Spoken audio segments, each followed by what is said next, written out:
boys by my side. CJ Ike, now I gotta roll with ice. Cold, these brothers my guys. Know that they fly, know that they ride or die. I keep boys by my side. CJ Ike, now I gotta roll with ice. Ride or die, ride or die, ride or die, ride or die, ride or die, ride or die, ride or die, ride or die. Cold, these brothers my guys. Know that they fly, know that they ride or die. I keep boys by my side. CJ Ike, now I gotta ride or die.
Hello, everybody. Welcome.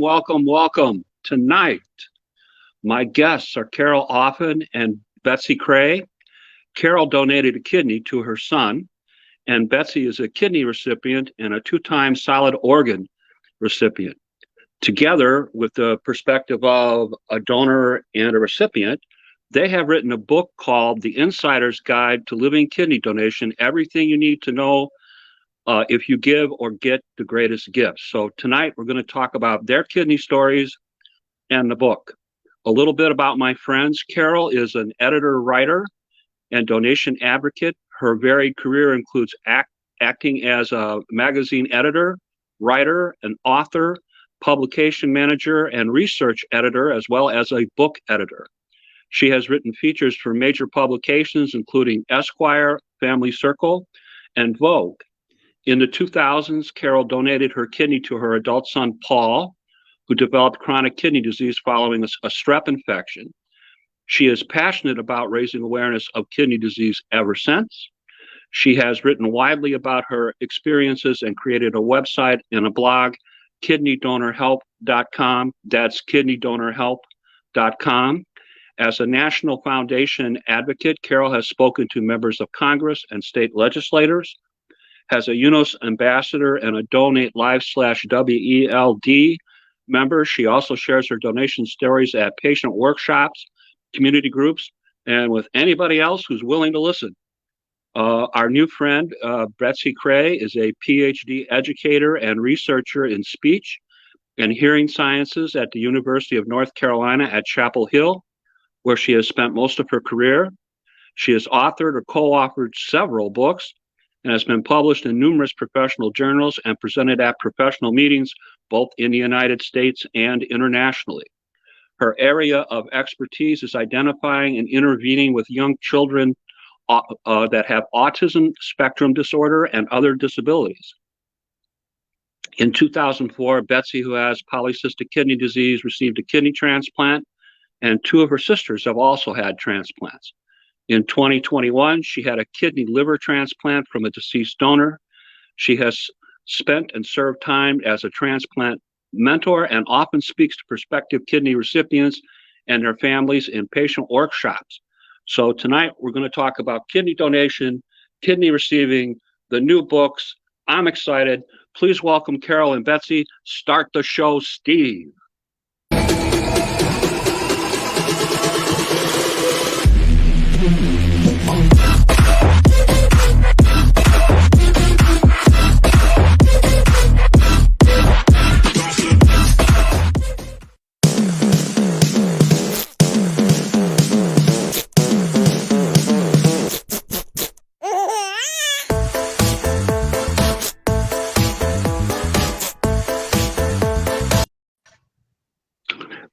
Hey, how's everybody doing? Good. Good, Right. thanks. Glad to be here. Did I get everything correct in the introduction? I lifted most of it from the about the author section in your book. My part sounded great. Yep, Oh, me too. all right, let's get right into it. What is your educational and professional background? Let's start with Carol. I'm a bachelor BA in English and lots of professional development courses in editing, writing, and publications management. Like you said, I've pretty much covered lots of had worn different hats under the same training. All right, and Betsy, your educational and professional background? Yes, so I have a bachelor's degree from the University of Alabama, a master's degree from Vanderbilt, and a PhD from the University of Wisconsin. And my PhD was focused on communication sciences and disorders. So really, as you mentioned, I'm a researcher, so I'm looking for kids who have developmental disabilities as well as those with autism, and putting together some screening tools and intervention tools with the interdisciplinary team that I work with. Wow, we're not worthy.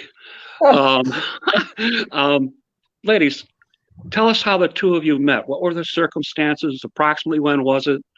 How did you meet? So, Carol, you want to go first? Okay. Oh, I'd say it was over 20 years ago, Betsy, right? Our daughters were in Girl Scouts together. And so we'd met kind of casually, but I think we got to know each other best when we shared a pup tent during a Girl Scout camping trip, and we made each other promise that if one of us had to get up during the night and ford the stream to get to the outhouse, that the other would accompany her. And yeah, we go back a long way. Okay. I'm sorry, Betsy, go ahead. Oh, no, I was Uncle just going to Jim. add, Carol talked about our early days, and then we reconnected later. I had a transplant in 2004, kidney transplant from, in fact, one of my research colleagues, Linda Watson, great donor.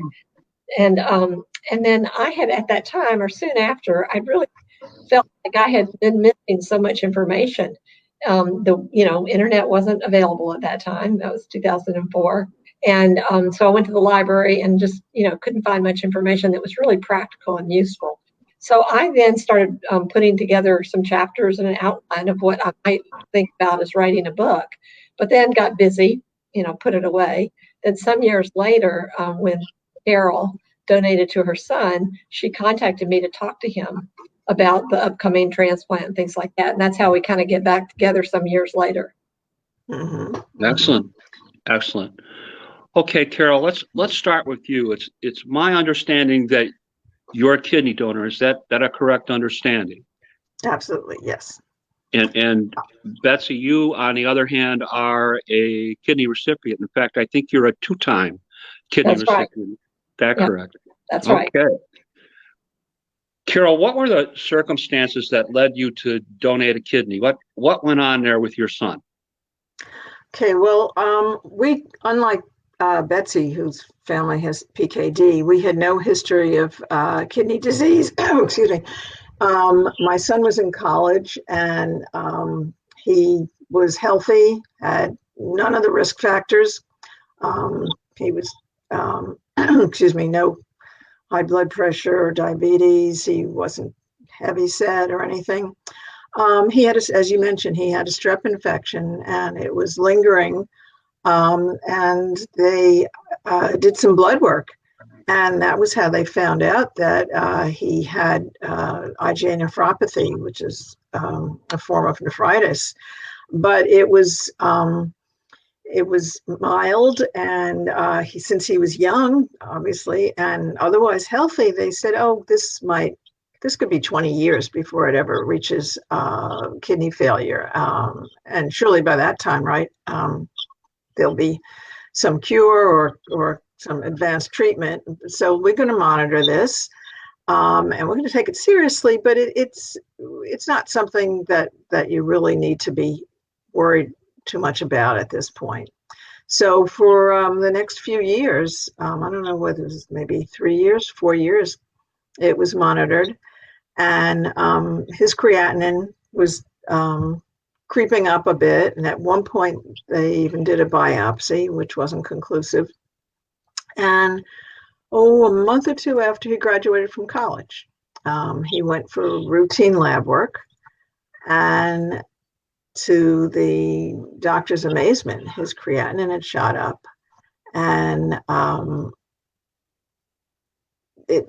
there just didn't seem to be any reason. And so the doctor figured it was a fluke. And he said, well, let's redo it in a few days. And I went to the appointment with Paul, my son, excuse me, when he went back. Well, it was no fluke. And in fact, in just a few days, it was even getting higher, the creatinine.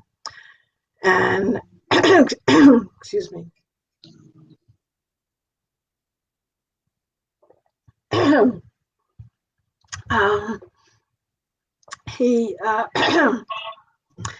I've got my lozenge handy. Okay. In the space of the hour or so that we were with the doctor, he told us, well, he's going to need dialysis in just a few months. But first he needs surgery to put in an access point, fistula, which we'd never really knew anything about at that point. And but ultimately it's going to need a transplant.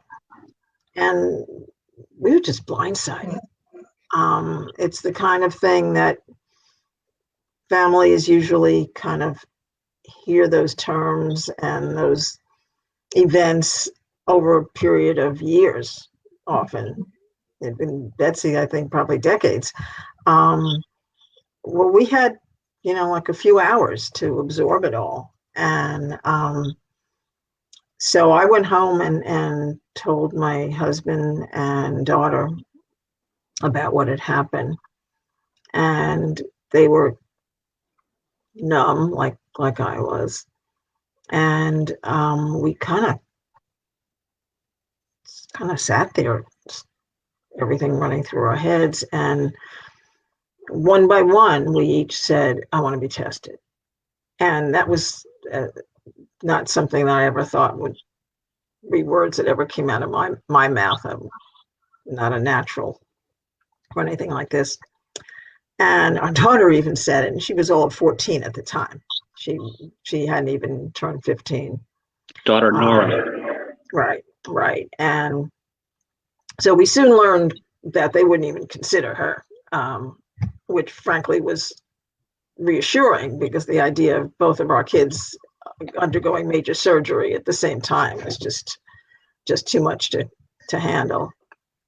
And so when we went through the preliminary screenings, they eliminated my husband right off because he'd had a kidney stone. Neil, yeah. And Paul is type O, so he needed to receive from a type O donor, which I am, and which we all were, but not. That was problematic right away, because the only people who in our family who would have stepped up, my sister and my brother-in-law, were, I think, A or B, but so they were eliminated. And this is when his kidneys were failing. This was 2004. So paired donation, kidney swaps, nobody ever heard. I won't say nobody ever heard of them, but we certainly didn't. And they would, I think there may have been just a few done in the United States that whole year, I think. So that wasn't even a blip on our radar. So that left me. And, I wanted to start testing, and we had to hold off because this was, as I said, 2004. This was before the Affordable Care Act. He'd just been kicked off our health insurance plan. because he was no longer a full-time student. And he was under 26, so now that wouldn't be an issue. So he wasn't on our health plan. He got Medicaid, but Medicaid usually, like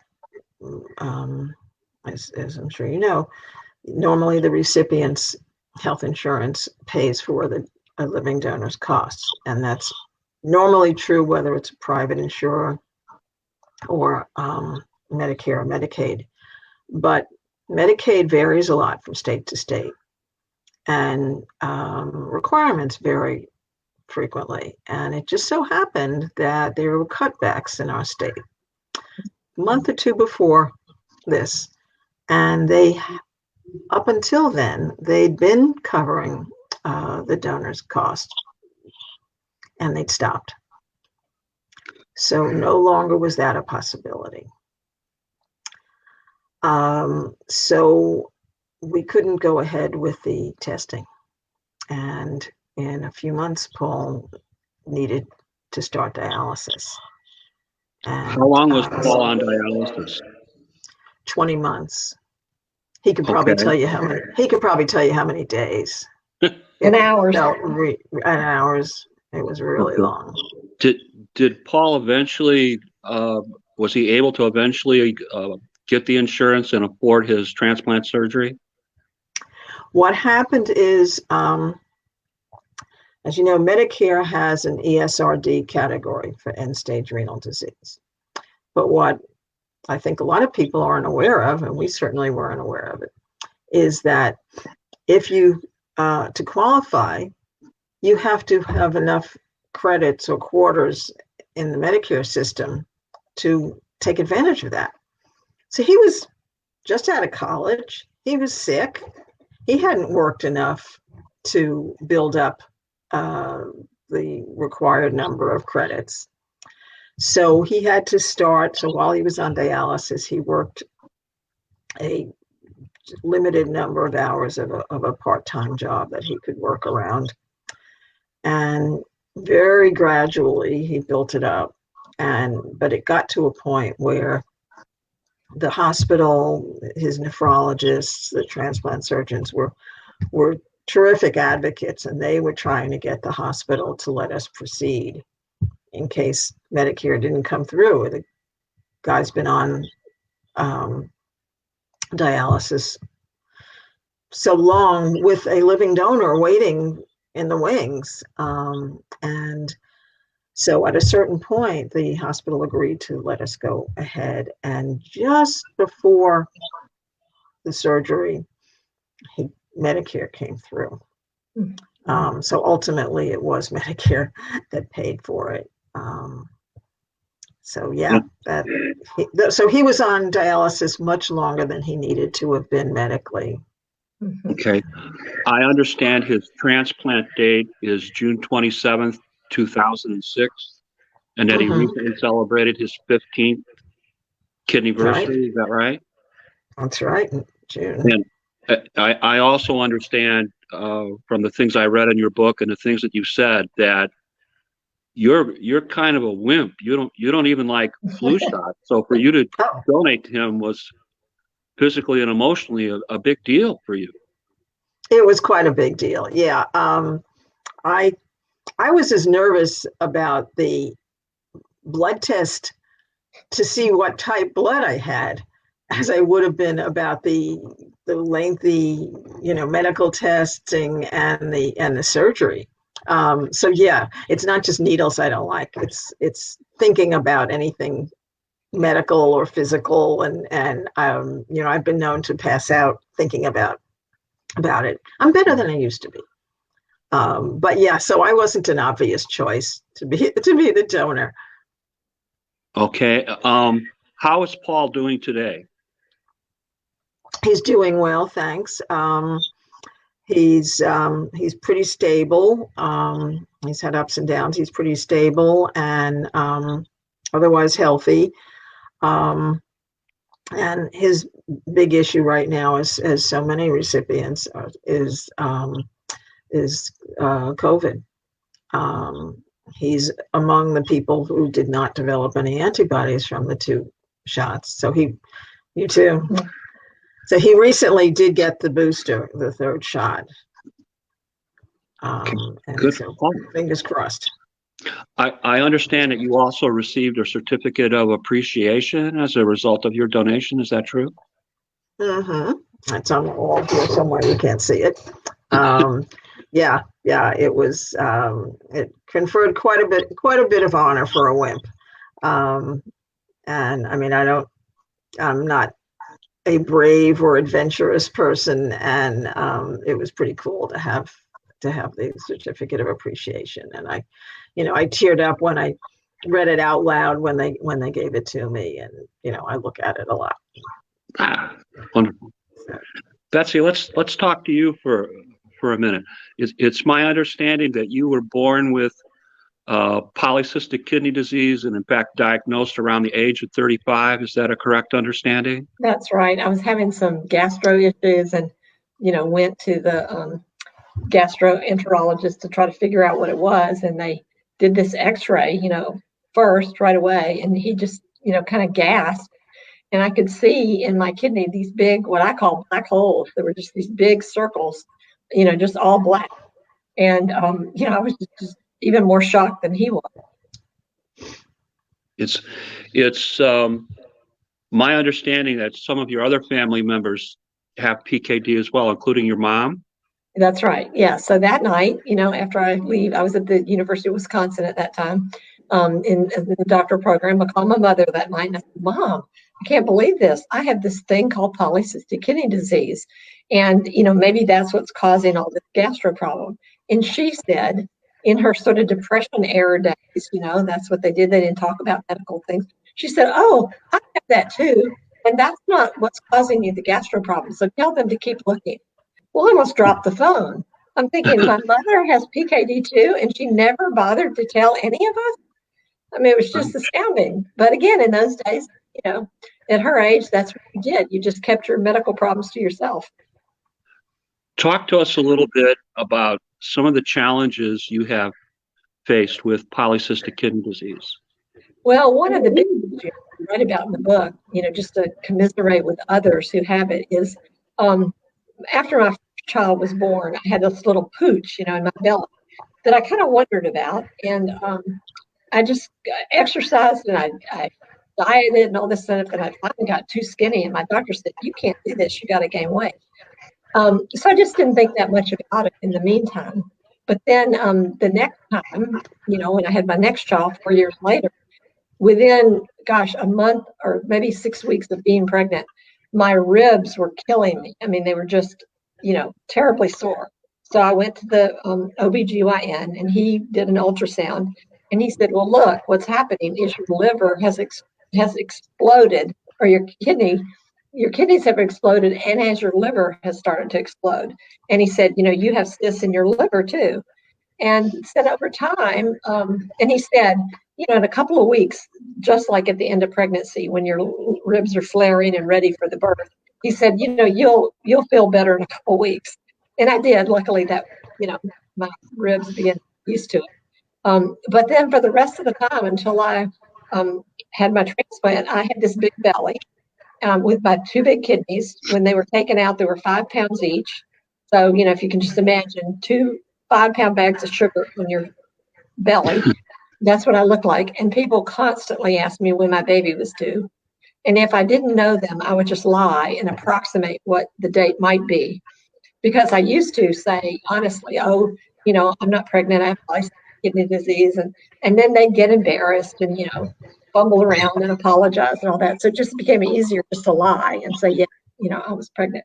So body image, I write about that in the book. For someone who's been slim all my life, as most of my family is, it was a challenge for me to live with this big belly, and even in my 60s, people would still say, when is your baby due? And of course, then I would laugh and say, oh, I had those parts taken out long ago, but I appreciate you thinking that I'm young enough to have a baby at this point, you just have to find humor in those kinds of things. You mentioned that you had a double nephrectomy. Were you also on dialysis? Yes, I was on dialysis between the double nephrectomy was November of 2003, and it was really because my kidneys were just declining, and just not functioning properly, and so they decided to go ahead and take them out. And at that time, we decided I didn't have a donor, but everybody felt sure that I would get one, and people had started volunteering, so we figured something was going to work out. So I was on dialysis from November and then until March, when my colleague, had agreed. She started donor testing and didn't let me know it, in fact, until almost Thanksgiving of that year. And I was going into surgery the next week, and she called and said, "Oh, your transplant coordinator said I had to call you." And I thought, why is she talking to my transplant coordinator? Then she told me she'd been going through testing and that she could be a donor. And so I said to her, "Well, when do you want to do this?" Thinking she's an academic too, and probably the next summer. She said, "As soon as we can. I've made this decision. I want to get on with it." So we did it at spring break in March of 2004. Excellent. Excellent. And your friend is Linda, right? That's right, Linda You Watts. mentioned her name earlier, Linda. Okay. Yeah. And it's also my understanding that you had a recent kidney liver transplant in 2021. Tell us a little bit about that. Yes. So what happened? Your kidney, your transplant, and the average is like 14 to 17 years or something like that. So as I was nearing the 15-year level, I began to have more difficulty in my, GFR and my creatinine, numbers were going in the wrong direction. And so, they began to talk to me about possibly needing another transplant. So in fact, as it got closer and closer to really needing one, my network was great. I just sent out an email and said, "Here's my situation. And, if anybody knows anybody, pass it on to friends." And Linda, in fact, passed it on to a young researcher at Vanderbilt who we've been working with on some research activities. And she immediately volunteered. I couldn't believe it. She has 5 children, but after trying to talk her out of it, she just said, "No, I'm doing this." So she And got her name is? testing. And her name is Tiffany Woyanowski. Oh, thank you. Yeah, she's just this spitfire of energy and excitement. So we got it all set up. I had a friend. I found a little guest house for her right up the street. She had come here for final testing. Everything was a go. But by then I had put her on dialysis because I'd had some kind of viral infection over a week or two, and it just crashed my numbers. So I then had to start on dialysis. And once I started on dialysis, my liver began to leak fluid. And so ended up really like a big hump. My whole belly was huge, like the biggest hump that you've ever seen. And then they begin to say, well, maybe we need to start testing more deeply about your liver, which they did.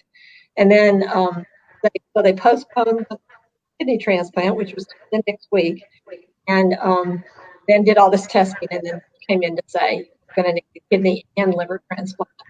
And at that time, UNC wasn't doing liver transplants, just because there are some more risks for the donor than there are for kidney transplants. Really very few risks kidney transplant donor. So then that called it off. And the 2 people that I was most anxious about were Tiffany and Linda, my previous donor, because I knew she was feeling a lot of burden, and her kidney had not put me through more than 17 years. But of course, I was thrilled it had gotten that far. So, that was a trying time. And then I stayed on dialysis, a year and a half or so, while waiting for the liver and the kidney together. Oh, congratulations. We're very happy for you, Betsy. Me too. All right, ladies, let's talk about the book, The Insider's Guide to Living Kidney Donation, everything you need to know before you get. Oh, good. I was hoping you did, Carol. You have to put it over. Oh, there's the book. Where do I hold this? Hold it closer to your face. Carol. There we go. All right. Love the cover. By the way, Betsy had her dual transplant while the book was in production. Yeah. Oh my. So our insider's guide to living kidney donation was really an insider's guide. That's I right. see. All right, Yeah. let's start with Carol. Why did you I'm write this sorry, book? what was What the was your question? What was the motivation? question? I'm Why sorry. why did you write this book? What was your motivation? Okay. As I think Betsy touched on in the beginning, when she first was dealing with knowing that she needed a transplant and couldn't find very much material that really spoke to her, she at least did have a family members who she could talk to. And we had no one. We were fortunate to have Betsy, and that was really helpful to Paul to hear what a difference Betsy could tell him that a transplant was going to make in his quality of life. That he was just so depressed while he was on dialysis, and to hear that this was going to make a fundamental difference in his life was just terrific. And we didn't talk about it at the time, but we both had in the back of our minds after the donation and transplant that we really wanted to make this kind of information available for other people, and that something practical and definitely non-technical, really accessible, and something that would really speak to all the different aspects of donating or getting a transplant. As I'm sure everybody listening knows, donating a kidney or getting one is so much more than a medical decision. I mean, that's just one aspect of it. It's your whole life. It affects everything. It affects your whole family. It's emotional. It's social in terms of reactions, dealing with people. It's professional. It's certainly financial. And so we wanted to write a book that would speak to so many different aspects of it. And as I said, this was all on the back burner. And then I retired 5 years ago from RTI International. It's a independent research institute. And I wonder if you remember this, Betsy, but I was editing a proposal for a project that Betsy, who works at University of North Carolina at Chapel Hill, that she was going to be involved in. I don't remember what it was. And I saw her name, and we hadn't been in touch for a few years at that point. Our kids drifted apart, and they were adults and went their separate ways. And at a certain point, I thought, oh gosh, I should get in touch with her and see if did she ever do anything about writing on it? And because I've been thinking about it. And I contacted her, and we had lunch, and it was just a very exploratory thing of, this is kind of what I'm thinking, just to see if we were on the same page. And we absolutely were. I mean, we both said, no, not technical and clinical, and not a memoir, something that combined a lot of different aspects, as I said. And we said, this was, I think, in the spring. And we said, well, let's just sit on it over the summer. We both had things going on, and let's see if we still think we want to do it in the fall. And if we do, then we'll start getting together and meeting about it. Well, I have my notes somewhere, but September 2014, we had our first meeting,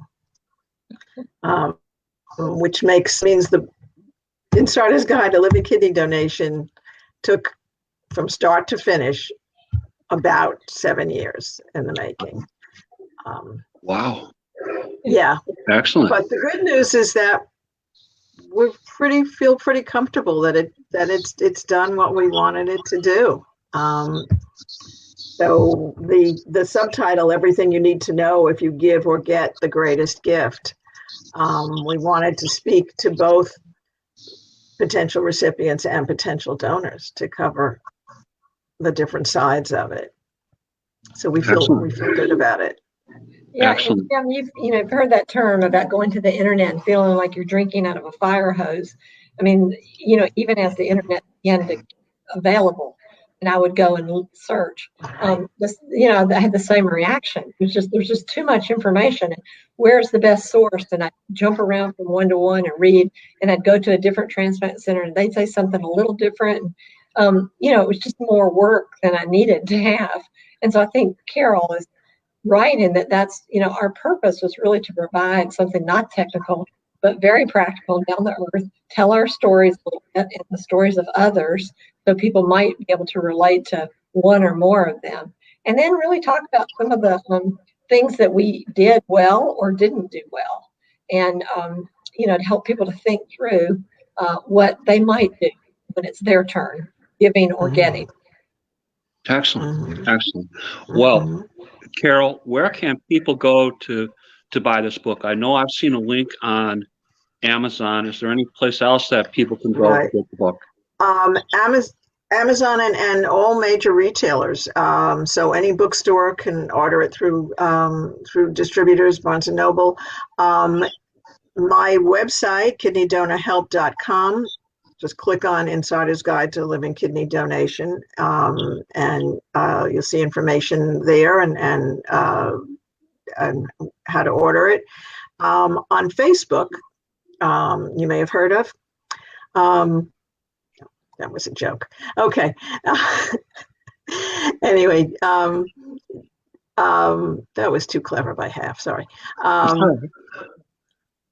And if somebody's interested in getting the book, they can contact you on Facebook, correct? Right, but I have a page for the book on Facebook, Insider's Guide to Living Kidney Donation on Facebook. And again, you can click to order the book from there.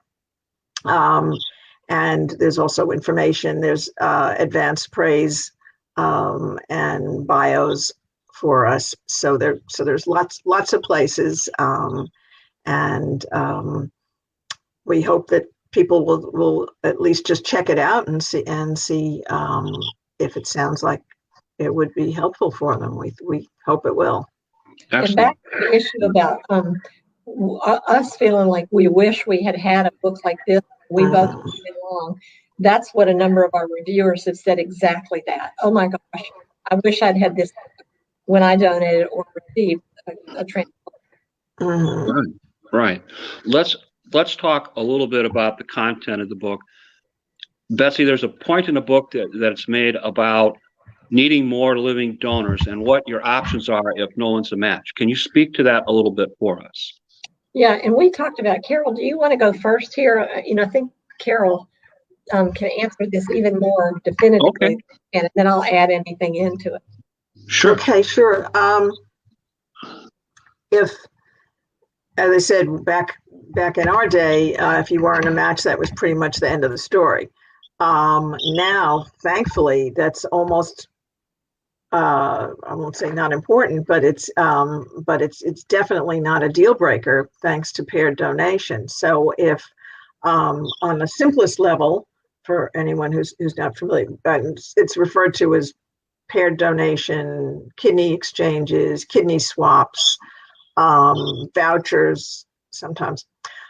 So basically the idea is if you're not a match for your friend, and your neighbor is a match for your friend, and your neighbor wanted to donate to someone else and they're not a match, you basically swap. So that's on the simplest level, right? But on a more advanced level, where computers come in, it can be done as a chain, and hospitals. There's a National Kidney Registry and Association for Paired Alliance for Paired Donation, rather, and many transplant centers work with performing paired donation. So someone who doesn't have a living donor who matches and is willing to do an exchange, that donor is in a position to save several lives, not just the intended recipient. And so it's a wonderful thing. There are medical alternatives as well. There's something called desensitization, which a few years ago was thought to be a real revolutionary step, I think in 2016. And we're told that it's not used that much anymore, that there are considered to be options that are safer, that a paired donation would certainly be better. And I think there are also other treatments if people have, I guess, too many antibodies. I think they do something called plasmapheresis, which is a little bit like dialysis. The process is kind of like dialysis, but basically it takes out the plasma that has the issues and replaces it with plasma that's not affected. I'm not sure if I'm getting this correct, but that's the principle of it. So there are several options if someone is in need of a donor, and people can donate, Carol. Maybe you're going to mention this. People can also choose to donate in the future. If there's a family member that they think at some point will need a transplant, and maybe they're at the age where they would like to do it, you can donate again, and then they'll try to find your loved one a donor from some, another pool at a later time when they need it. Right, and that's very increasingly common. I know someone who, I guess last year, wanted to donate for her son and couldn't donate to him. She donated in North Carolina and got him a voucher. And a few months later, he got a kidney in New York City. And that was just a few months, but it can literally be done years and decades apart. So it's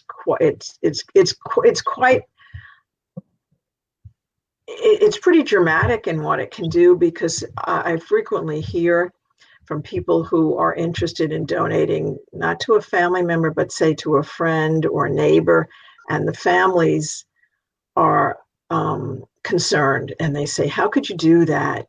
What if your son needs a kidney down the road? What if your daughter? And the answer is doing it through a registry and getting that voucher. And I think that just would set so many people's minds at ease. And it's frequently just a what if. It's not that they know that someone in the family is going to need it. That's a particular cause for thinking about a voucher. But even in the sense of, but what if you ever needed it? So that's a really important development. Okay. Let's talk about D-Day, what you guys refer to in the book as D-Day or Donation Day. We'll start with Betsy. From your point of view as a recipient, what is important to know? What are the things that you want our audience to know that they should be checking out in the book? Yes, well, the process that happens is you and your donor, if you're in the same city at that time, go to the hospital at the same time. Linda and I saw each other beforehand. And in fact, she had a friend of hers who makes bracelets with different stones for different health issues. She'd made identical bracelets for the two of us. And after recovery, when we were able to put them back on, occasionally the nurse would come in and say, "Oh, I just saw a lady down the hall who has a bracelet just like yours." And I would say, "Yes, that's my donor." But you were in side by side. We literally saw each other right to the last moment. They take the donor in first and begin to work on the donor to make sure that's going well before they open me up. And then once it's going well, then they took me in and, put in the kidney. So the kidney surgery was actually pretty easy, particularly compared to the double nephrectomy that I had, where they had to cut me wide open to take out those huge bags of sugar. This was, like Carol has talked about, like a little bikini line incision. So it was pretty small. And the other thing that I noticed is that I was doing better. In fact, I was sitting up in my room reading a magazine when Linda came down the hall. to visit me a day or two later. I couldn't leave my room, but she could. She came in and she didn't look good at all. She was having trouble with the pain meds and things like that. I felt terrible. Here I am literally reading a magazine and she's looking kind of peaked. But anyway, but the nurse reminded me after she left, but she's going to leave the hospital sooner. She's going to recover much sooner than you are. So, there will be a trade run, and that's exactly what happened. So I think it's just, thinking about others and, preparations, getting your house in order and other kinds of things we can talk about later. But that day, it's a very exciting day for both donors and recipients. Excellent. Carol, from your point of view as a donor, what's important to know? What's new, different, or exciting in the book? Well, it's just so important to be informed and to be prepared. And I was probably, I won't say too informed, but I was so scared, and it was so much easier than I expected. So it was. It's obviously very, very important to be informed about, what's going to happen and everything. But I felt so much better than I had expected, and not everybody has it as, I won't say as easy. I mean, certainly there was pain. I'm not going to gloss over that. But it's just really important I would say, to speak up. And when I donated, they were still regularly using the the medication pump, and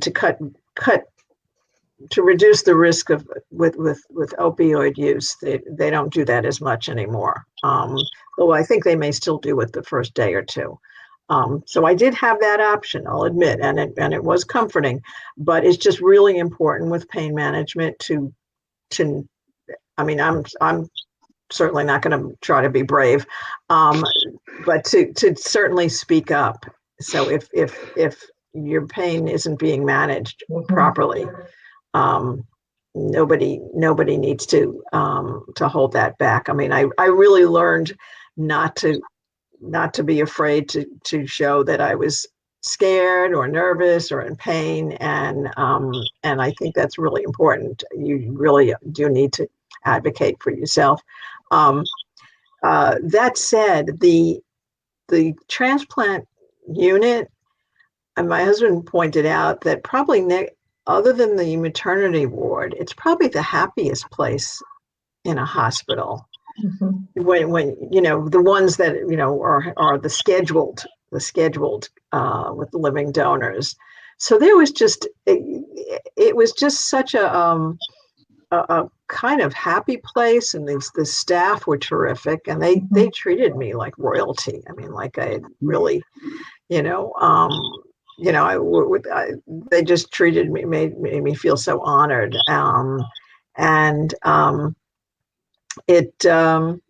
as I said, it was so much easier than I had expected, and that's not always been my experience with medical things. And it's so anybody who finds the first day or two, as Betsy said, it is harder on the donor in the very beginning, but it's rapid. And now people go home after a day or two. I was there for 4 days 15 years ago, but now you go home after a day or two. I was taking short walks after I got home. Our bedrooms are on the upstairs, and I had thought, oh gee, what am I going to do? We're going to have to sleep downstairs. And I asked about the stairs, and they said, no, if you feel okay doing it, do it. That's great. And I felt fine to do it. So my physical recovery was easy. Definitely. Excellent. And Ladies, one more thing, about, Jim. Oh, I'm sorry. Go ahead, Betsy. That's right. I just forgot. Yes, this is just a tiny thing, but if you're a recipient, tell your friends not to send flowers, because you can't have dirt and plants and things like that, even around you because of the spores and all that. So I got a bunch of flowers. They all went to the nurse's station. So just tell them don't waste their time or Send money. balloons. Yeah. Let's talk about my favorite part of the book for a minute. Let's talk about things that are on the horizon for kidney transplant. We'll start with Betsy on this one. Okay, and this is one of the things we should have mentioned too, Jim. I think I'm going to encourage Carol to go first, and then I'll follow up. Okay, go ahead, Carol. I should mention that Betsy's been concentrating on getting her health back for a good while now. As I said, this book was in production when she spent several weeks in the hospital to begin with. But anyway, and so yeah, this is something I am happy to speak to. There's a lot going on. Just all the stuff that's changed since we started writing this book. I mentioned, nobody they weren't using non-military drones for anything. And now they're doing some transporting of kidneys. It's a great way to get through the traffic in town to cut minutes. So a kidney might be taken out of a donor at one hospital and brought across town. And so that's already making a difference. There's a bioartificial kidney that's been in the works at UCSF, University of California at San Francisco.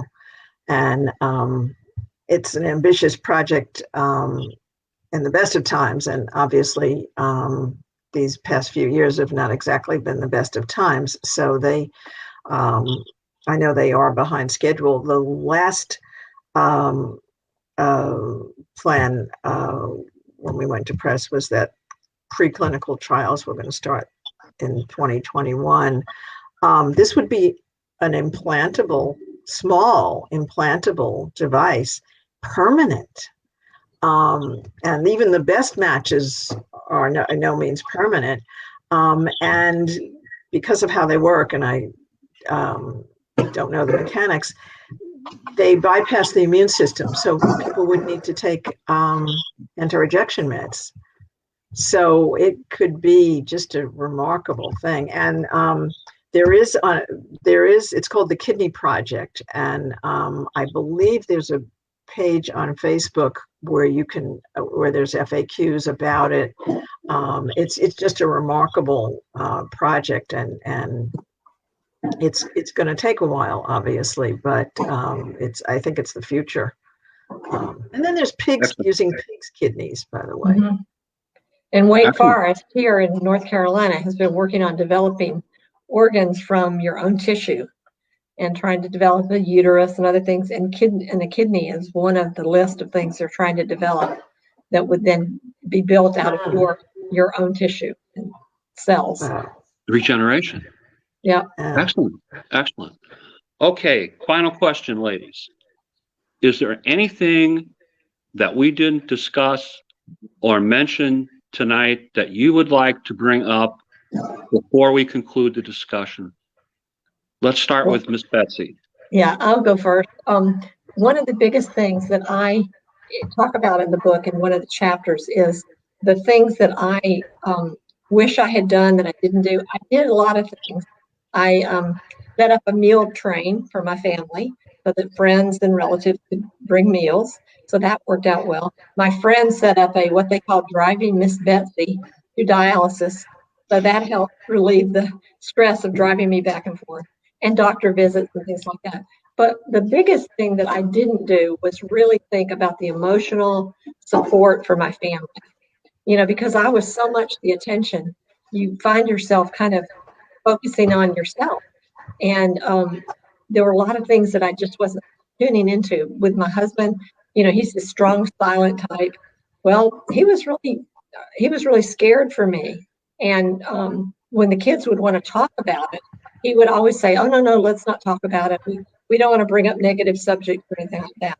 I, on the other hand, when they mention it to me, I'm an extreme optimist. And so I'd say, oh, don't worry, I'm going to be fine, no problem, things like that. So as a therapist later pointed out to all of us, we really didn't leave any space for our kids to really talk about it. And my son is a processor. He's got to talk about things multiple times to kind of get settled. So I really wasn't paying enough attention to each individual in my family to try to help them kind of ease through this process before, during, and after. And so, if I had to do over again, I would spend a lot more time just allowing space for those kinds of conversations. Okay. Carol, what is it that we forgot to mention you think is important? Well, you did mention in the intro, but I would like to pick up a little bit about my advocacy work. Like you, Jim, I'm a National Kidney Foundation Kidney Advocacy Committee member. And so both on the state and national level, I've met with state legislators, with members of Congress or their staff, to try to advance legislation or funding for kidney-related projects.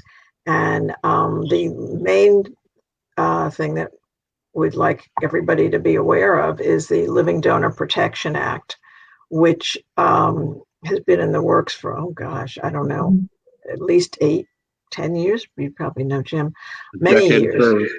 Yeah. And I mean, it's bipartisan. You'd think it would have advanced further, and it's getting there. They reintroduce it in every session of Congress. So write to your legislators and tell them it's really a very basic protections. It's so that insurance companies can't discriminate. An otherwise healthy donor should not be either refused life insurance, say, or charge higher premiums on the basis just because they've donated a kidney. On the state level, while waiting for this federal act, I don't know, at least a dozen states have done their own Living Donor Protection Act, and many of them have gone farther. And I'm happy to say that I've been involved in my state, North Carolina, and we just, fortunately, it just passed the House unanimously in the state House. So now we got to work on the Senate. And it goes a little bit further. I was glad to see that it adds paid leave for state employees, and a couple of other things. And we need increased funding for research. Over 30 million people in this country have chronic kidney disease, and 90% of them don't know it. And so awareness and early detection are just so critical. So we can, in addition to save lives, we can save money. I've, through my advocacy, and I'm sure you've seen that, Jim, that we've just been amazed at how little is known in the general public about kidney disease. And I certainly didn't know the first thing about donating before my son needed a kidney. And people who were otherwise engaged, informed, educated, know very little about the subject. A friend was over the other night and she said, I wish I had known that, had this book a few years ago. I think now that a friend's spouse needed a kidney, and it never occurred to me that any of us friends or neighbors could have donated. I just assumed you had to be a family member. And so many people think that. Now, the majority are family members, but more and more friends, neighbors, an anonymous, what's called a non-directed donor, someone you don't know, are doing it. And so awareness, education is just so critical. The more people know, the more they can protect themselves and their families. Ladies, the clock on the wall tells me we're out of time. So oh my goodness, yes. We got to go, but I appreciate you taking time to speak with us tonight, and I wish you the best of luck with the new book, and please keep your Uncle Jim posted because he's Right, in here we there it is. All right. Insider's got a living kidney donation. Thanks All for right. having Thank you us. so much for having us. Yeah, we Everybody enjoyed it. have a good night. Great. You Thank you too. for Bye-bye. checking in. Thank you. Bye now.